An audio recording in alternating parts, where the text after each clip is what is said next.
Welcome to this explainer. Today we're diving straight into the extraordinary life of a 19th century figure who completely flipped our understanding of what holistic impact actually looks like.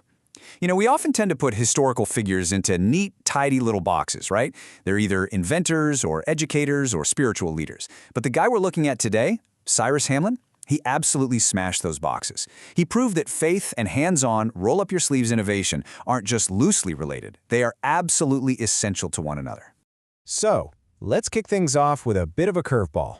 What exactly does a teenage silversmith have to do with the Crimean War? I know, it sounds like the setup to a really strange historical joke, but it instantly shatters the traditional mold of what we think a historical missionary looks like. And honestly, the answer to that question is the master key to unlocking Hamlin's entire legacy. Which brings us to part 1, the mechanic missionary. To really get how this guy eventually solved totally impossible problems in the middle of a massive war zone, we have to rewind to his rugged, hands-on origins. Born in Waterford in 1811, Hamlin had a really tough childhood marked by tragedy. His father passed away when he was young, which plunged his family into severe financial hardship. But, and here's the fascinating part, that hardship, it became his training ground. In the 1820s, he was forced to hustle just to survive. He worked as a silversmith, a farmer, a mechanic. He literally learned how to build, fix, and engineer solutions with his bare hands. It was only after mastering those incredibly practical trades that he went after higher education, excelling at Bowdoin College in the 1830s before looking toward the mission field. Those teenage years swinging a hammer and fixing machinery were just as crucial, if not more so, than his university degrees. Let's move on to part 2, a call to Constantinople. And that directly sets up part 3, innovation under fire. Okay, so in 1839, his journey takes this dramatic geographic leap. He goes from Bangor Theological Seminary all the way to Constantinople, one of the most culturally and religiously diverse places on Earth. And when the Crimean War breaks out, things get dire. Hospitals are overflowing with wounded soldiers, resources are stretched to the absolute breaking point. A traditional approach back then might have been to simply offer prayers and spiritual comfort. But Hamlin? No way. He tapped directly into those teenage mechanical skills we just talked about. He engineered and organized massive wartime bakeries. And we're not talking about baking a few loaves here. He produced vital, highly nutritious bread at scale for the military hospitals. When machinery broke down and everyone else thought the situation was hopeless, Hamlin was the guy who could fix it. He turned practical, gritty innovation into a profound, life-saving act of compassion. This perfectly captures his whole approach to missions. The traditional 19th century model was basically exclusively focused on preaching, just words, but Hamlin actively rejected the idea of focusing solely on the pulpit. He strongly believed that you have to address the whole person. By combining spiritual needs with practical vocational training, medical care, and community development, he proved that caring for physical needs actually opened real lasting doors for his message. And this brilliantly highlights his concept of self-support.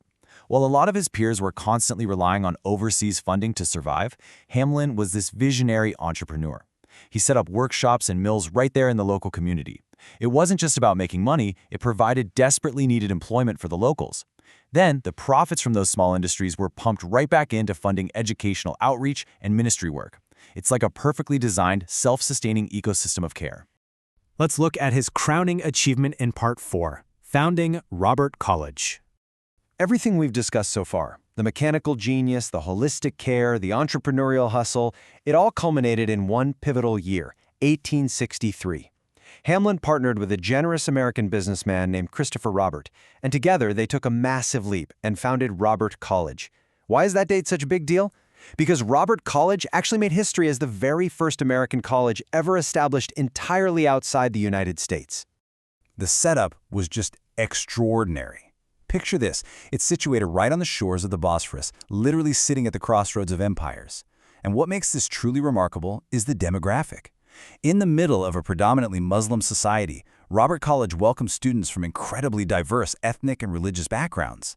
Hamlin created this uniquely inclusive academic haven, proving his vision of education was truly meant for everyone. And just look at what they were teaching. This wasn't just a seminary. Sure, it included theology and ethics, but it aggressively pursued science, mathematics, literature, modern languages, and You guessed it, engineering. Remember, Hamlin was a mechanic at heart. He knew that building a better future required engineers and scientists just as much as theologians. Thanks to this robust curriculum, the college prepared generations of highly influential physicians, government leaders, and educators who went on to literally shape the development of the Balkans and the Middle East. I absolutely love this quote from Hamlin. Education is one of God's greatest instruments for transforming society. That single sentence is the ultimate why behind their rigorous academic program. He didn't see education as some secular distraction from his spiritual mission. He saw it as the very engine of societal transformation. Which brings us to our final section, Part 5, An Enduring Legacy. So even after decades of groundbreaking work in the Ottoman Empire, he eventually heads back home to America. But his drive to serve and educate, it absolutely never slowed down. From 1880 to 1885, he serves as the president of Middlebury College. And after that, he doesn't just retire to a rocking chair. He travels widely to promote global missions. In the 1890s, he writes his best-known book, Among the Turks, which was this fascinating account that really helped Americans understand Middle Eastern cultures and bridge a massive cultural gap. He kept up this tireless work right until he passed away in 1900. If you only take one thing away from this explainer today, let it be this quote right here. The gospel must be demonstrated in both word and deed. Words are important, sure, but deeds, baking bread for wounded soldiers, building schools, teaching engineering, creating local jobs, that is where the real transformation happens. It perfectly sums up his lifelong mission, proving that belief absolutely requires tangible, practical action. Ultimately, Cyrus Hamlin was so much more than just a 19th century missionary. He was a master innovator. Today, Robert College remains one of Turkey's most respected educational institutions. Hamlin's holistic approach to addressing both the body and the soul, blending the spiritual with the deeply, deeply practical, remains a gold standard for humanitarian work today. As we wrap up this explainer, I want to leave you with a bit of a challenge, directly inspired by Hamlin. Take a look at your own seemingly secular talents. Maybe you're into mechanics, or baking, or coding, or business organization. We so often separate these everyday skills from our larger purpose in life.